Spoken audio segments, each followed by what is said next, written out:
Bam, good morning. The April 4th, 2023 special board meeting is now in order. I'm happy to welcome my fellow board members and the public. I would like to take this opportunity to remind the public that the appropriate place for public participation in the meeting is during your individual public comment opportunity as identified by the agenda. Outside your individual public comment opportunity, your role in the meeting is as an observer. Tammy, roll call, please. Mrs. Campbell? Here. Mrs. Jenkins? Here. Mr. Susan? Here. Mr. Trent? Here. Mrs. Wright? Here. Please stand for the Pledge of Allegiance. I pledge allegiance to the flag of the United States of America and to the republic for which it stands, one nation, under God, indivisible, with liberty and justice for all.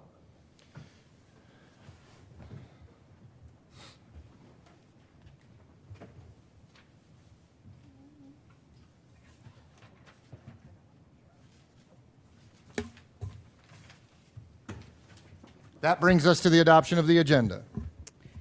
On this morning's agenda, we have 3 action items and 1 discussion item.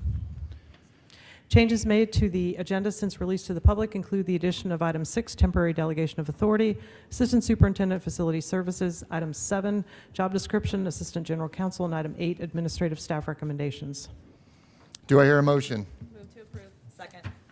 Is there any discussion? All in favor signify by saying aye. Aye. All opposed? Passes 5-0. We are now at the public comments portion of this morning's special meeting. Comments will be limited to the agenda items only. We have 0 speakers, and each will receive 0 minutes. I will call up 3 speakers, 0 speakers at a time. Pursuant to board policy and tonight's motion, you are allowed to address the board members by name. That concludes public comments. Thank you for your willingness to address us in this public manner. Ms. Han, would you please let us know about the item under the action portion of today's agenda? Yes, sir. The first item is the temporary delegation of authority for the assistant superintendent of facilities. Do I hear a motion? Move to approve. Second. Is there any discussion? All in favor signify by saying aye. Aye. All opposed? Passes 5-0. You want to say something, Ms. Sue? No, sir. The next Okay. item is the job description for assistant general counsel. Do I hear a motion? Move to approve. Second. Is there any discussion? All in favor signify by saying aye. Aye. Any opposed? Passes 5-0. And the last item are administrative staff recommendations. Do I hear a motion? Move to approve. Second. Is there any discussion? Can I just, excuse me, add something to this? Yep. I had the opportunity to speak with Miss Mary Jo and her principal, and I just want to thank them for that opportunity to really get to speak to you, hear your heart, your vision on what drives you, why you want to step into this role, and I'm grateful for that. I hope my fellow board members will take that opportunity to do the same and really get to know her. Her heart is in the right spot. She's going to be a huge asset in this role, so I'm very excited for her to be part of our team. I did, and I wanted to say thank you. I also reached out to her and her principal, talked to both of them, and I concur with all of your comments, and we look forward to having you as a big part of our team. Thank you. All right. Anybody else? Did we run through the administrative ones yet? We didn't vote yet. We didn't? That was discussion. That was Did we do the discussion, move so to we haven't approve? voted Yep, on it okay. yet. All in favor signify by saying aye. Aye. All opposed? Passes 5-0. Discussion. We will now move to today's discussion item pertaining to the superintendent search. FSBA will lead the discussion. Before you start, Ms. Han, you had made a request that you could occupy your time doing some other things. We appreciate that. So if you would like to take that time, if anybody else What are you talking disagrees. about? You have nothing to do. Yeah. Ms. Han, I Free just want to make sure all the other board members are okay with Ms. Han getting to work. We all good? Yes, You don't absolutely. have an attorney and a superintendent. And I am in charge, so here we No, go. I would say Miss Messina is in charge. Thank you. Ms. Han, thank you very much. You're excused from the meeting. Miss Messina, this is all you. Just say that her request is an indicator of her wisdom. Just to be effective with her time. With me here today is our full superintendent's team. I apologize in advance for my scratchy throat. Can't tell you what's going on, but you should have received 33 application packets, and to review the full pool of candidates and applicants is Dr. Vogel. Good morning, and thank you very much, board members. Yes, as Mrs. Messina said, we were very pleased to receive 33 applications. And as we look through these, All of the people that applied have a special talent and experiences that help them decide to go ahead and apply for this position. Our challenge is to narrow the field and then find the person that fits the needs of Brevard County Schools. But we do have a strong field there. We ended up with 24 of the applicants with doctorate degrees, 13 states represented, so we did have a good success on a national basis. There are 4 current superintendents that applied, and then there are 6 additional individuals that had prior superintendent experience. I'd just like to say something about superintendent experience. In some of the places where individuals worked, as I looked through all of the packets, their title was superintendent, but it may not necessarily be the same as we see as a superintendent. A good example is the Florida State Lab School, where they have 3 schools, an elementary, middle, and high school, and that position is called a superintendent. I looked and I found executive director somewhere on that. There's also an applicant that was superintendent of the Lake Wales Charter School District, and some of you may not be aware, but that was a carve-out district by the legislature, and so there is actually a charter school district with a superintendent there in that. So, and I also saw some people that applied that were in small, very small schools that the title was superintendent. So I just wanted to make that clarification also. The other thing too, as you go through all of the applicants, is anybody who's had a position of high authority is very likely, if you Google them, to have some sort of article that may be negative, or there may be a pending legal matter or something to that effect. And we're here to go ahead and help the board through those, and when we do our research, as the semifinalists are determined, we'll be able to work through that with you. And once the semifinalists are chosen, we'll start our in-depth background check, and when we're using our legal firm that we use in Orlando, Greenspoon Martyr, and so we'll have more information in that. So, any questions on our applicant pool? I don't think anybody has any questions. If you do, here's the opportunity. They're going to kind of, just so we know the process of this, we're going to let FSBA walk us through the whole thing. So Yep. right now would be the appropriate time if you have any questions pertaining to any of these. Otherwise, we can move on to the next step. No, I'm ready to move on, but I thank you for addressing the background check, because we had that question. I think we all kind of have a quick, brief memory lapse last week. We had that question last week about, hey, can HR do this, this, and this? And I said, I think we're paying FSBA to do that. Sure. So, and of course, that will take a lot of the burden off of our existing staff as well. Sure. Thank you. Thank you very much. Okay, back to you, Andrea. Okay. Excuse me. So the way we're going to work through this process, our goal here today is to reach consensus on a pool of semifinalists, people that the board believes the board ought to continue to consider.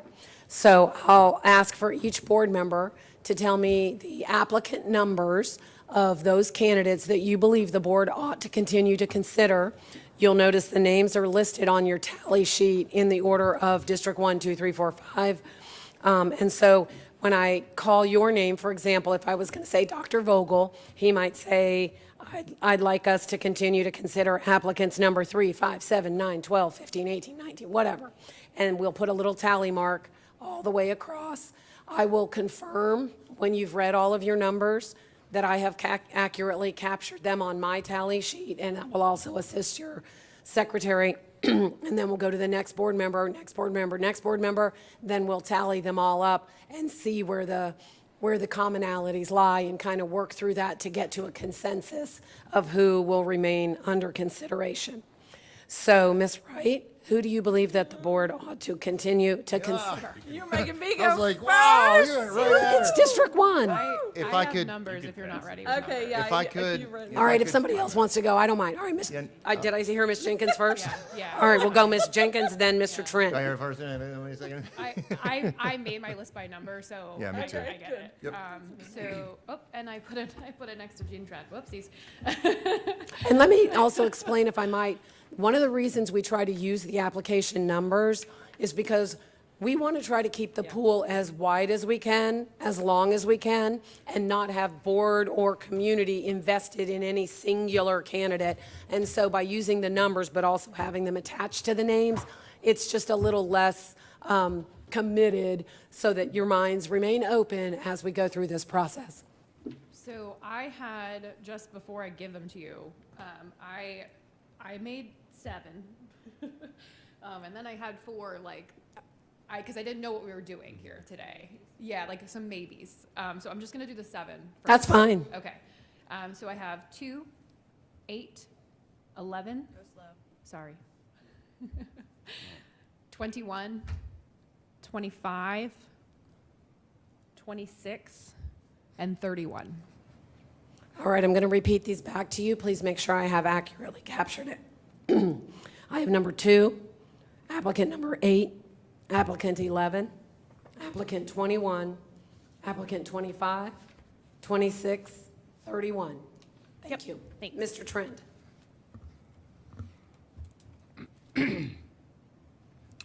All right, so I don't have quite as many, but we'll start. I have number 15, 18, 22, 24, and there are no more. Okay, let me make sure I've captured it correctly. 15, 18, 22, 24. Yep. Okay, who would like to go next? Be Ms. Campbell or, Are you ready, Megan? I'm almost there. Sorry, Okay. mine got out of order. Yeah, no, I so- can go. Ms. Campbell? Yeah. All right. Let's see. First. I have some maybes also, but I'm going to give you, I'm just going to do I have 12, I think I counted. I'm trying to keep it broad. listen, 8, 9, 11, 13, 15, 16, 18, 21, 22, 23, 25, 26, I'm sorry, what did you say after 25? 25 and 26, and that is it. Okay, so I'm going to read them back to you. 8, 9, 11, 13, 15, 16, 18, 21, 22, 23, 25, 26. That's it. Thank you. Thank you. All right. Who wants to go next? Mine are out of order, sorry. All doesn't matter. right. And I can go if you, Trying to get them in order, and I somehow messed my order up, and I don't know what I did here. It's okay if they're out of order. We can follow. Okay, I'll go. Bum, bum, bum. Okay. All right, I had applicant 8, 15, 18, 21, 23, 22, Wait. out of order, 22, 23. Both of them? Yeah, Okay. sorry. Okay. 26 and 32. Okay, I have 8, 15, 18, 21, 22, 23, 26, 32. You got it. All right, Mr. Susan. so what I did was I had my core, and then there was a lot of superintendents that were deputies that I felt like would really be part of the process that might surprise us, because not many people remember that our previous 2, possibly 3 superintendents did not have superintendent experience. So it's just something to think about. So I wanted to kind of throw that out there, not because of the selection, but just so that everybody understands that there are many superintendents that are amazing that didn't have superintendent positions prior to. So, and in some cases, many of these people had sub-superintendent or assistant superintendents that were actually larger than our school district in some of them. So, Yeah. so my core was 15, Go 17, slow. Whoa. 15, 17, 21, 24, 22, 27. And then I added 25, 23, 22, again, sorry, that one was up there, 18, 26, 3, and 9. Those were all the, So I'm going to go ahead and read them all together, okay? I have 3, 9, 15, 17, 18, 21, 22, 23, 24, 25, 26, 27, that's it. okay?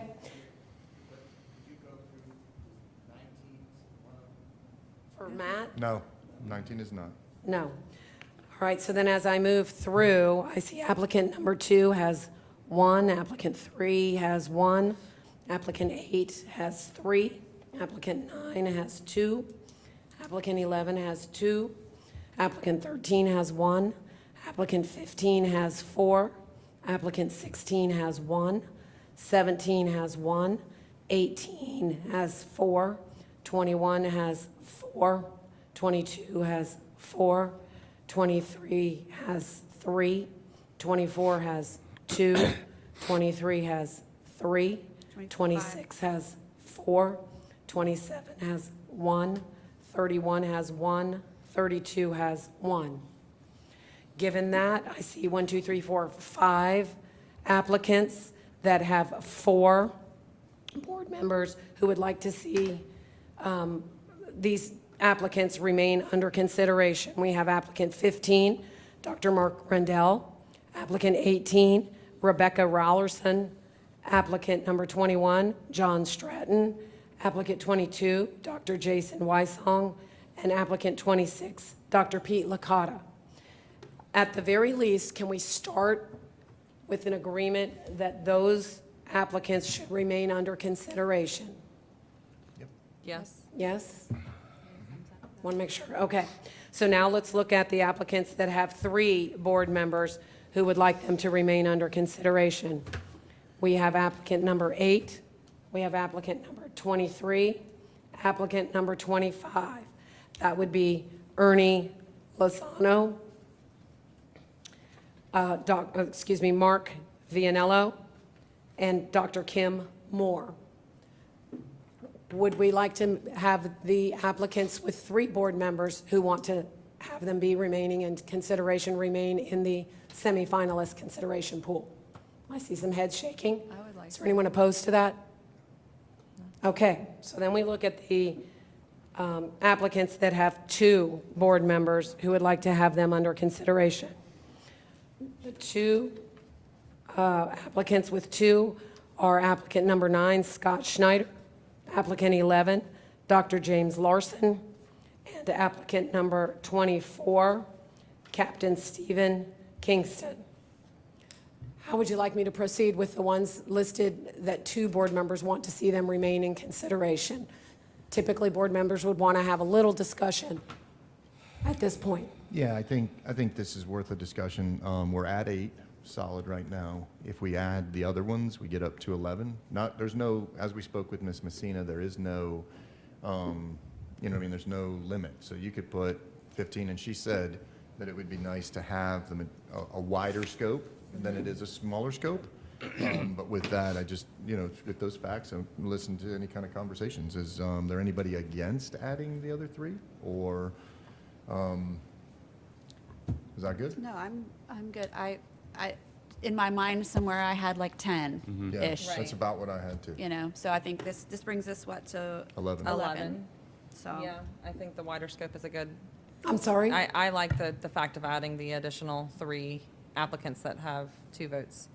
That will bring us to 11, and then these are semifinalists, so we will narrow it down from there once we go through receiving their answers to the questions. Is that the next step of this process, is that we'll send them the letter? Yes, ma'am. They will have the opportunity to respond to the questions via written and then video response, correct? Yes, ma'am, and those responses, I'll get them out before I even leave site today. Okay. They will have 1 week, which ensures that they have the weekend next weekend, because we know these people have busy jobs. They will be due a week, so it'll be next Tuesday. I'll shoot them to you as soon, they're due to me by 5 PM, which means I'll get all the links and everything to you, probably 5:30 or 6. Gives you some time to look at it before our next meeting, which is actually a week later. Can I ask one question? Does it impact anything significantly if we were to give them a couple of additional days? It is Easter this coming weekend. I know a Oh, lot of that's true. families are traveling, It so. only impacts the amount of time you have to review them. And the But because we're not meeting again that same week, you would still have the following week. And if we made it Thursday, for example, instead of Tuesday, Tuesday. it would give them a little more time. I think that's a reasonable So consideration. then we'd have from that Thursday till the following Tuesday. Right, to review them. To review them. That's plenty of time. I think that's fair to, just in light of it being a holiday and people traveling. Okay. I like the direction. I think that there's plenty of time, and I think that we have enough time to, I think that we have enough time to do it. So I like that. I'm all in favor. Does anybody, can I ask, after we're done with that, does anybody have like one that they're like, I think we really need to hear this person? Was the next thing. So are you good with that direction on the timing? I'm perfect with the timing. I want to make sure there's no objection to letting the applicants get their responses in on Thursday rather than Tuesday next week, which gives them 2 extra days. But I'm still not clear on the 3 applicants that had 2 board members who wanted to thought we see were them. good to go. You're good, and everyone's Yeah. okay with including them? Can Okay, we- just wanted to confirm. You know, knowing we've got to, what's the to me, I'd like them up on Thursday, at least by Thursday evening, because we just, the public needs to have time. We need to have some time if there's a way. I mean, I don't know how fast from the deadline to publishing we can go. Well, as soon as they get them to me, and I like what I do, just so you know, I have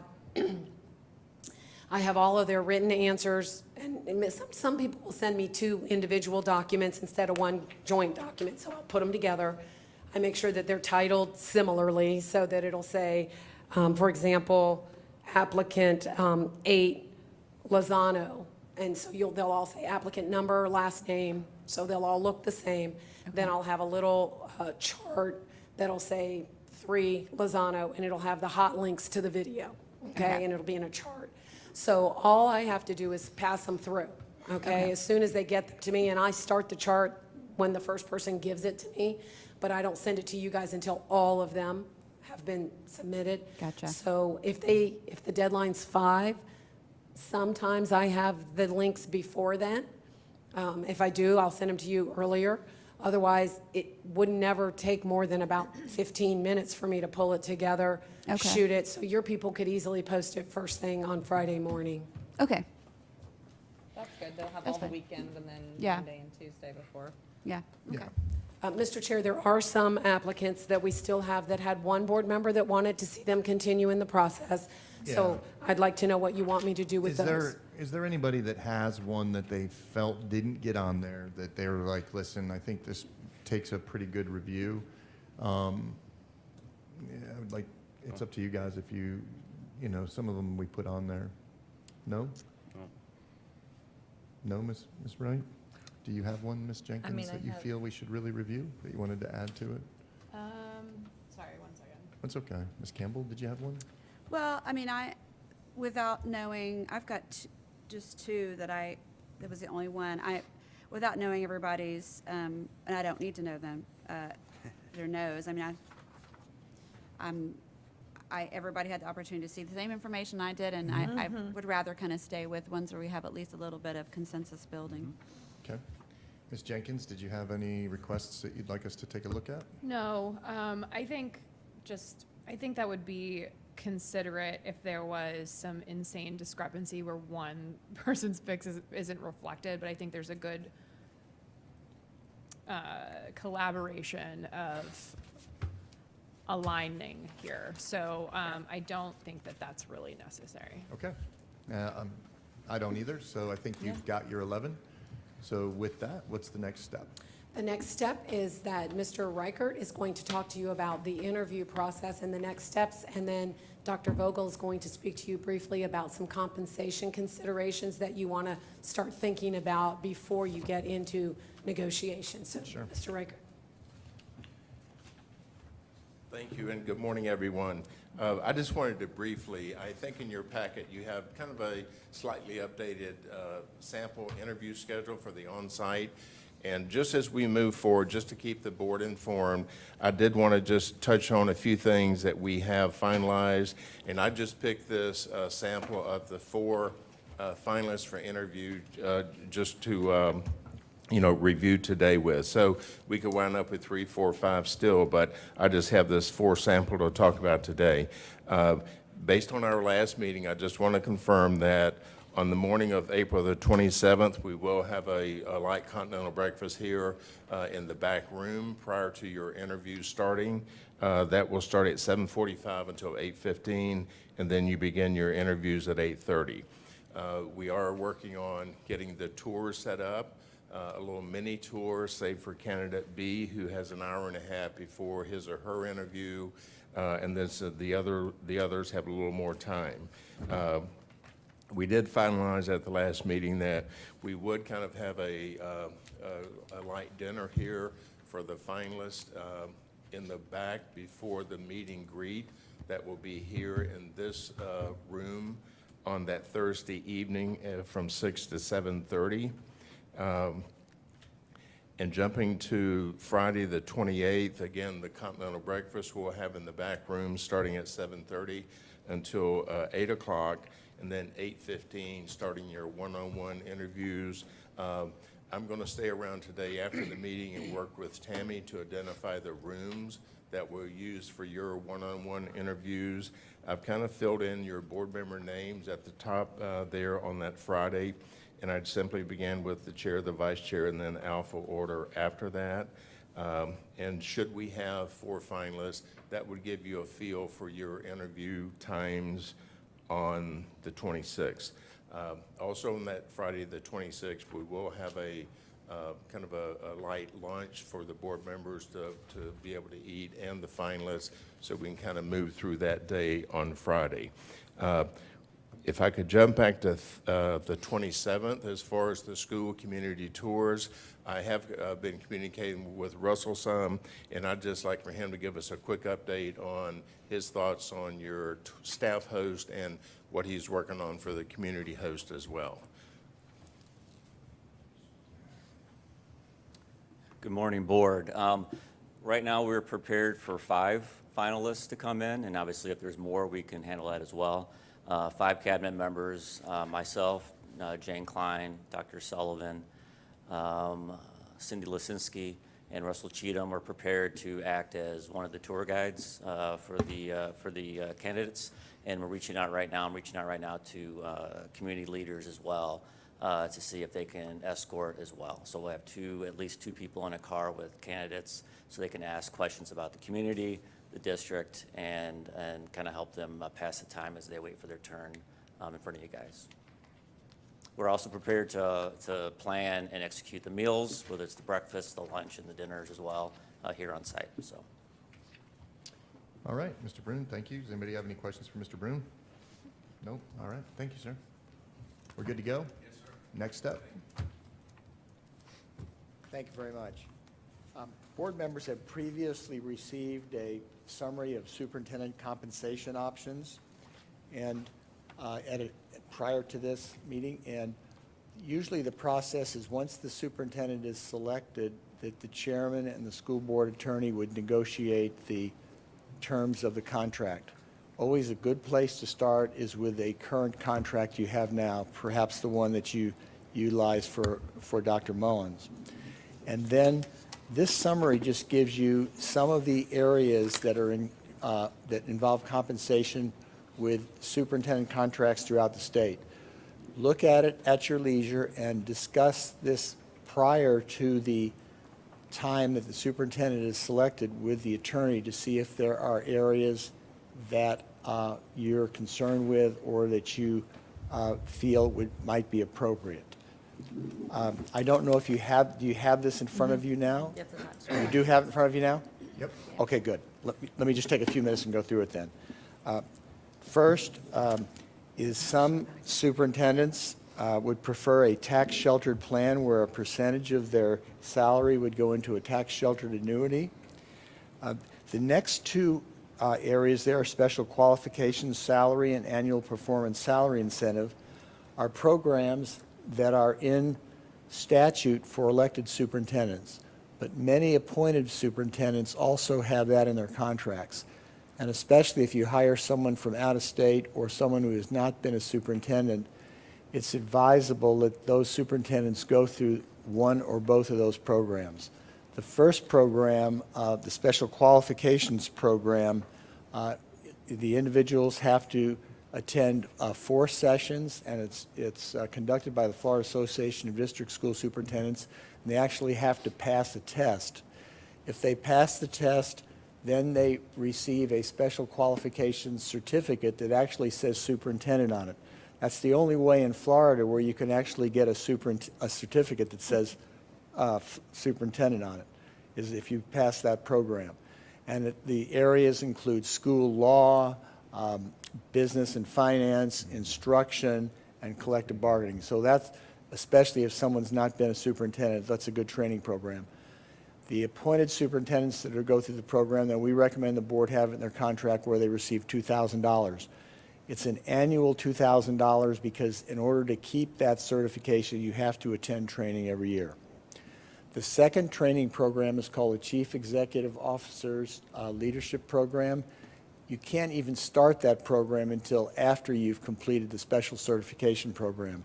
That's a year-long program in which the individual does a study or focuses on a challenge or an issue in the district, and then the product of that the superintendent produces is rated by an outside group, and the outside group would rate it, and they would award either up to $3,500 to $7,500 for that completion of that program too. So those are 2 training programs that are often found in appointed superintendent contracts.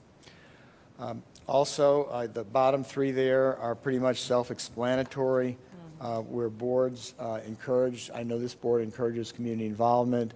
Individual wants to join Rotary or Kiwanis. Some of the organizations that you're probably a member of, the superintendent's automatically involved, like the Chamber of Commerce, but there are other organizations that the superintendent joins as an individual. And so those are pretty much self-explanatory. Also, automobile allowance, there are a couple options on that. Some boards provide the superintendent with an automobile. Others provide mileage reimbursements for use of their own personal car or vehicle, and those are a couple options to look at. Normally, if you provide a mileage or a general allowance for vehicles, then they do not get any travel for in-county, but then out-of-county, if they go to Tallahassee for a meeting or something, they would get travel too. But that's something that, I don't know what your precedence is on that, but that's something that will be discussed. Sick leave is normally similar to what you pay for the sick leave according to Florida statute and what you use for your 12-month people. A lot of times the superintendent would get the maximum that you pay. I think probably if you've been here for a number of years, it's probably 1.5 days a month or 2 days a month. Normally that's a negotiable point too as far as the number of days. Vacation is usually same or negotiated. The other areas, life insurance, health plan, retirement options, superintendents usually under the senior management class of retirement, and usually the health benefits and insurance benefits are pretty much the same as all other administrative personnel. Moving expenses are negotiable, and they will be a part of the package. A lot depends on how far, who is hired, how far they're having to move, and we recommend normally giving just a lump sum, because also a board expectation is someone's going to be moving to Brevard County also, so they're going to probably have some temporary living expenses, and that can be all tied into that moving expenses piece on it, depending on who is selected. And finally, Florida statutes limits severance pay. Board members are probably familiar with this, for up to 20 weeks if there's a termination without cause, and there's other provisions in the contracts. What we try to do is when the superintendent's selected, we kind of review things with whoever's selected, and usually, so that the negotiations begin on a very positive note. We've never had any issue with that. And then the board and the chairman and the attorney, after getting input from the individual board members, go ahead and negotiate the contract. So are there any general questions I can answer about these? I will say, just for the board members, that I think almost every single one of them, except for the tax sheltered plan, is already existing inside of, and I know them very well because of recent events. So I think that, just so you guys know, from a perspective, that's all. So just clarifying, so you're suggesting that we should each meet individually with Mr. Gibbs? Yes. To give him our feedback on each of these items? Yes, and also, I've talked to Mr. Gibbs yesterday, and I believe you already have, or you can get a copy of the existing contract and then go from that particular point. What we find by having this discussion ahead of time, then when it's time to do the negotiations, it goes a lot smoother because the board members have, then it's no surprise, well, here's the contract, no one's ever seen it or are not familiar with the provisions. So that gets us off on a real positive note. Sounds good. Thank you all very much. Thank you. And Mr. Chair, unless there are any questions, we're ready to move forward. Congratulate the semifinalists, get that information out. I will change that date to Thursday next week. I appreciate your consideration of the applicants, and we'll just move forward with the process. Everybody good? Thank you so much. Thank you. All right. Does any board member wish to have any other further report or discussion? With no further business, this meeting is now adjourned.